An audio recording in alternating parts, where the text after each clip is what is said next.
Assalomu alaykum hurmatli obunachilar va kanalimiz mehmonlari. Ko'pchilikning iltimosiga ko'ra buyrak kasalligi, glomerulonefrit va pyelonefritni ochib beraylik. Qanday kasallikligi haqida, unga qanaqa dorivor giyohlar, qanaqa malhamlar yordam beradi, qanday choylar bizga yaxshi bo'ladi deb maslahat so'rashadi va iltimos qilishgani uchun bugungi kontentimiz shunga bag'ishlanadi do'stlar. Kontentimizning mavzusi shundan iborat bo'ladi. Buyrak, normal buyrak to'qimasi, kasal buyrak to'qimasi, glomerulonefritda qanday, pyelonefritda qanday va qanday giyohlar bilan biz yordam bera olamiz sizlar bemorlarga va profilaktika. Qanday profilaktika qilamiz? O'shalar haqida gapirib o'tamiz. Demak, mavzuni cho'zib o'tirmayman, albatta anatomiyaga e'tibor qarataman. Demak, buyrak anatomiyasi biz tasavvur qilamiz buyrakni mana shu holatda. Demak, mana shunday ko'rinishga ega, rasmlarda, reklamalarda, dorilarda, qutilarda, reklamalarda bor. Buyrak o'zi ikki qismdan iborat. Miya qismi hamda mag'iz qismidan iborat. Mana bu miya qismi, mana bu mag'iz qismi. Bu bilan proshirada. Nefronlar asosan miya qismida joylashgan bo'ladi. Nefron nima? Nefron buyrakning birlamchi hujayrasi. Buyog'i nima unda? Buyog'i kanallar, arteriya kiradigan arteriyalar, limfa, vena chiqib ketadigan venalar hammasini chizib qo'yibmiz. Demak, nefronlar faqat mana bu joyda joylashgan. Nefron, demak, mana bu joyda kanallar joylashgan. Bir nechta kanallar olib chiqib ketadi siydigida. Asosiy proses buyrakda mana bu qismda bo'ladi. Bu qismda bo'lgan jarayon bu yoqqa chiqqanigina bu yoqqa qarab o'tib ketar ekan demak. Mana bu olib keluvchi arteriya buyrakni qon bilan ta'minlaydi. Bu esa vena, karbonhidratga boy vena qon tomiri. Endi biz buyrakni bitta nefroni haqida gaplashamiz. Mana bu nefron. Nefronda olib keluvchi arteriya bo'ladi, olib chiqib ketuvchi arteriya bo'ladi. Demak, qon keladi nefronga. Mana bu Shumlyanskiy-Baumann kapsulasi deyiladi. Shumlyanskiy-Baumann kapsulasini mana bu qismi yashil bilan belgilab qo'ygan qismi. Parietal varag'i. Mana bu yashil bilan belgilab qo'yganimiz bu visceral varag'i. Visceral varag'i mana. Visceral varag'i. Ichki varaq. Mana shu parietal va visceral varaqning o'rtasidagina sidik hosil bo'ladi. Bu birlamchi sidik deyiladi. Demak, birlamchi sidiga birlamchi sidik kanalga o'tadi. Ya'ni bu yoqqa o'tyapti. Kanalga o'tganda gelli halqasi va yo'q ketdi. Ikkinchi marta qonga so'riladi kerakli moddalar. Ya'ni arteriyaga so'rilib ketadi, qon tomiriga so'rilib ketadi. Natijada kerak emas musil qoladi. U bu yoqdan chiqib, to'g'ri qovuqqa tushadi. Qovuqdan tashqariga chiqib ketadi. Demak, kasallikda qanaqa bo'ladi? Bakteriyalar zararlashi yoki bakteriya bo'lmagan narsalarda zararlashi pyelonefritga olib keldi. Jarayon Shumlyanskiy-Baumann kapsulasining o'zida va mana bu qon tomirlardan iborat bo'ladi Shumlyanskiy kapsulaning ichi. Buni kaptokcha deyiladi. Kaptokchaga o'xshaydimi? Faqat ana bu amerikanskiy kaptokka o'xshar ekan. Kaptokcha. Bu kaptokchaning ichida jarayon boshlanadi. Demak, bu yoqqa sidik keldi, bu yoqqa o'tish kerak Baumannga. Lekin bu yerda yallig'lanish bo'lgani uchun oqsillar o'tib ketadi, leykotitlar paydo bo'ladi va sidigimizda oqsil paydo bo'ladi. Sidigimda belok paydo bo'libdi deydi. Mana shu poralar bor, mayda teshiklar bor, bular haqida hozir to'xtalaman. O'sha yerdan o'ta olmagani uchun yoki kengayib ketgani uchun proses ketadi. Kengayib ketsa, demak oqsil ham o'tib ketar ekan. Demak, bu yallig'langanda kengayib qolar ekan. Bu pyelonefritda. Shuning uchun oqsil paydo bo'ladi. Endi glomerulonefrit qanaqa kasallik? Glomerulonefritda asosan buni men buyrak kasalligi ham hisoblamagan bo'lardim. Buyrak kasalligi ham hisoblamagan. Nega desanglar? Chunki antigen degan narsa bor. Antitela degan narsa bor. Organizm o'zini buyragiga qarshi antitela ishlab chiqarishni boshlaydi. Bunga sabab bir nechta ko'p. Tug'ma bo'lishi mumkin, orttirilgan bo'lishi mumkin. Bir necha marta pyelonefrit bo'lib, keyin glomerulonefrit bo'lib qolishi mumkin ekan. Yallig'lanish jarayoni ketib yoki o'zidan-o'zi odam glomerulonefrit kasalligiga chalinishi mumkin. Alloh bergan dardda. Bu yoqdan kelgan qon tomir antigen bilan antitela ikkalasi qo'shilib kompleks hosil qiladi. Kompleks. Ular keladida mana bu teshiklarga nima qiladi? Tiqiladi kompleks. Endi buni kengroq tushunishimiz uchun bu rasmga o'tamiz. Mana bu mezangiya deyiladi. Mezangiya degan mana bu qism parietal hujayraning ichida. Unda arteriyalar mana ko'p kirib kelyapti. Buni 3 tasini belgilab qo'yibman. Bu arteriya bo'shlig'i, mezangioma, podotsit degan oyoqchalar hisobiga parietal visceral qavatlarning orasiga o'tish kerak bo'lgan narsalar o'tadi. Ba'zida emas, har doim glomerulonefrit kasalligida mana shu podotsitlarning orasida yallig'lanish ketgani uchun bekilib qoladi podotsitlar orasi. Aslida bular qanaqa bo'ladi? Ochiq bo'ladi. Oyoqchalar ochiq bo'ladi, siydikni filtrlash uchun. Lekin bu oqsil uchun emas. Oqsil uchun ochiq bo'lmaydi. Oqsil kattaroq narsa, bu yoqdan sig'maydi. Lekin yopilib qoladi, yo bo'lmasam kengayib ketadi, ha? Kengayib ketadi-da, oqsil o'tib ketib qoladi. Oqsil o'tib ketyapti mana.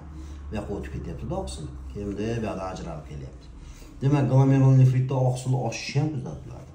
Kreatinin miqdori oshishi ham kuzatiladi. Mana qismlar yopilib qolish hisobiga ko'p qismlar. Ba'zi zaharlar, kreatinin, mochevina mushaklardan hosil bo'ladi. Aslida kreatinin, mochevina qondagi ortiqcha xiltlar. Bular hammasi mana shu qismdan o'tib keta olmaganligi sababli qonda ko'payib ketadi. Ya'ni o'sha qonda o'zida qoladi. Olib chiqib ketuvchi arteriyadan qaytib chiqib ketadi. Bu yoqdan kirgan kreatinin, mochevina bu yoqdan qaytib chiqib ketadi. Shuning uchun qonda kreatinin, mochevina miqdori oshadi. Do'stlarimiz, oshadi. Endi bu yerda yuksda glomerulyarniy apparat degan narsa bor. U renin degan modda ishlab chiqaradi. Qachon ishlab chiqaradi?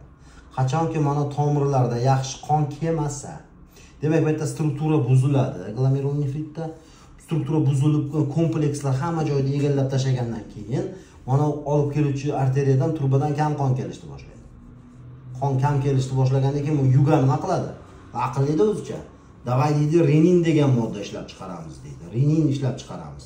Renin to'g'ridan to'g'ri boradida, любой tananing любой qismida, miyada, qo'lda, oyoqda, belda, arterial tomirda qisqartirishni boshlaydi. Angiotenzin 1 degan moddani aktivlaydi renin. Angiotenzin 1 degan modda angiotenzin 2 degan moddani aktivlab turib qon tomirda qisqartiradi. Shuni hisobiga davleniya bo'ladi. Glomerulonefritda shuni hisobiga qon bosim oshar ekan azizlar. Kreatinin nima hisobiga oshdi bildik. Davleniya nima hisobiga oshdi. Ozgina bo'lsa ham ilm bo'lgan bo'lsa, sizlardan men juda ham xursandman. Endi bu holatda qanday giyohlardan foydalanamiz degan savol tug'iladi. Demak, men cho'perni olaman, giyohlardan nomini aytaman va har bir giyoh o'ziga xos holat. Ham pielonefrit, ham glomerulonefritda qo'llaniladi. Shulardan bittasi zminniy korin bo'ladi. Zminniy korin boyagi oyoqchalardagi vaspaleniyani bosadi. Keyin antiallergический xususiyatga ega bo'lgan giyoh bor.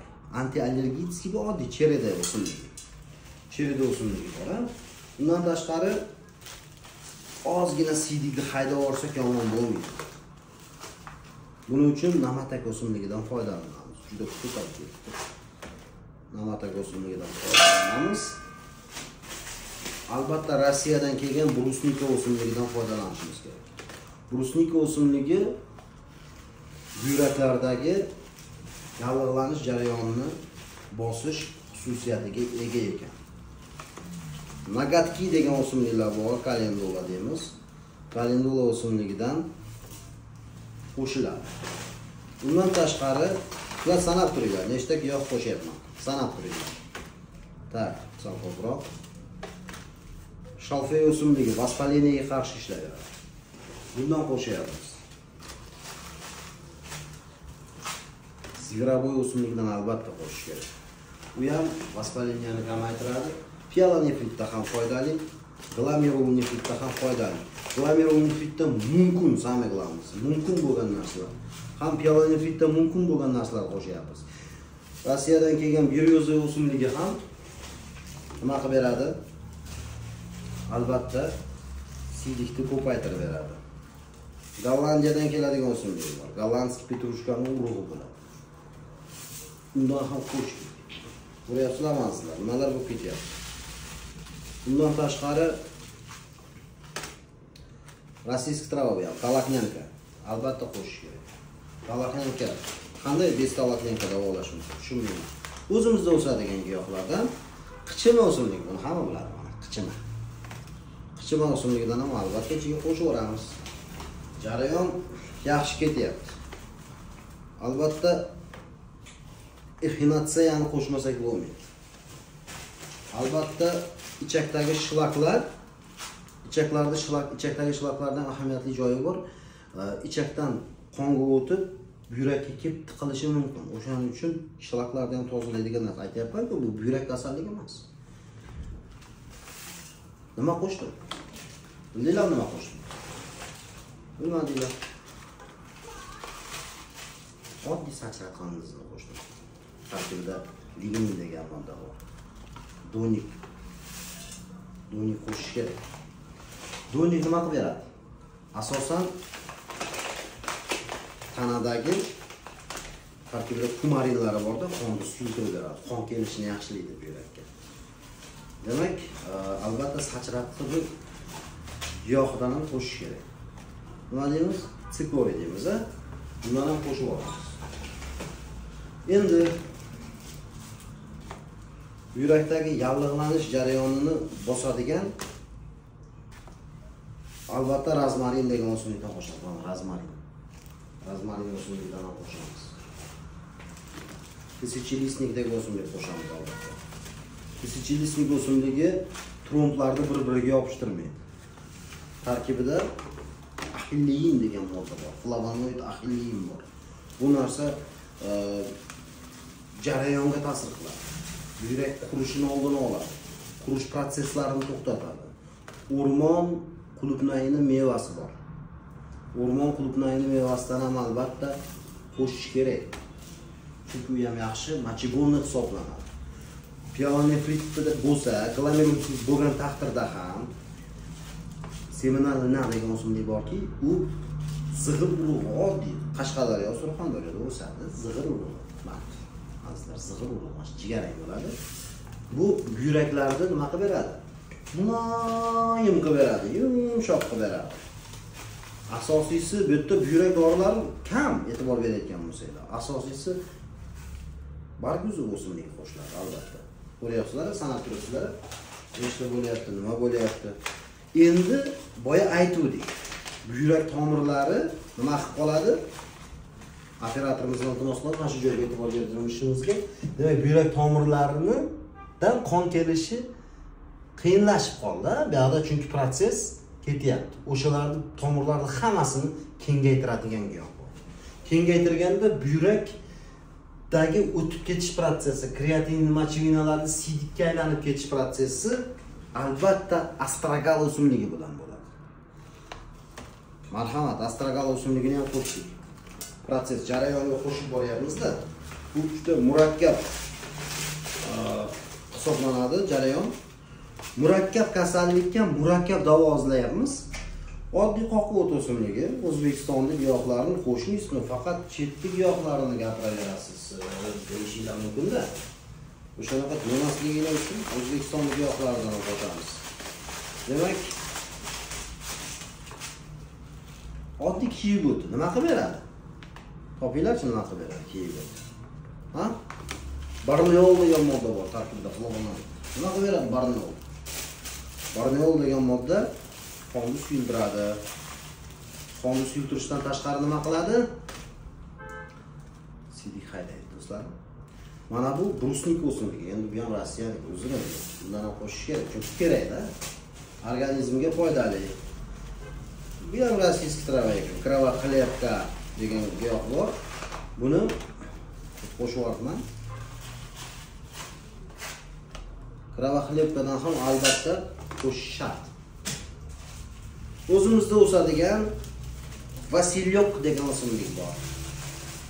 Baland tog'larni, adirlarni belida o'sadi. Bu o'simlikni topilishi juda ham qiyin.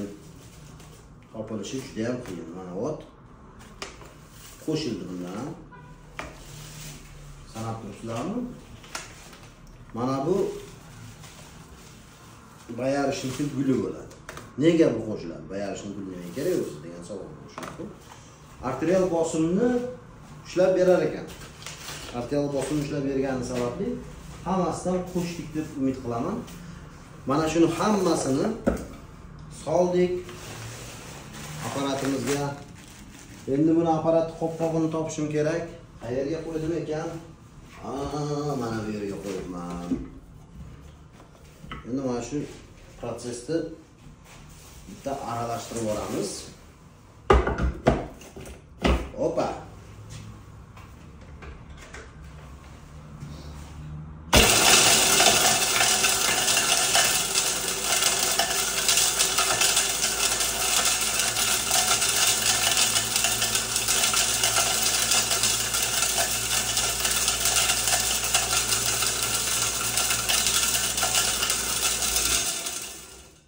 Jarayon. Shunday mayda holatga keldi. Giyohlarimiz hammasi mayda holatga keldi mana. Pashti to'la edi. Endi mayda bo'ldi. Endi buni siz azizlarga yuborish uchun tayyorlaymiz. Mana bunday chiroyli idishimizga solamiz. Avval buni bitta alohida paketga solmasak, sochilib ketadi. Xullasini aytsak, bir buyrak og'rib qolgan bemor she'r yozibdi. O'sha she'rdan menga aytib berdi. Og'rib qolsa nogahon buyrak, unga na bir taom, na bir may kerak. Opa.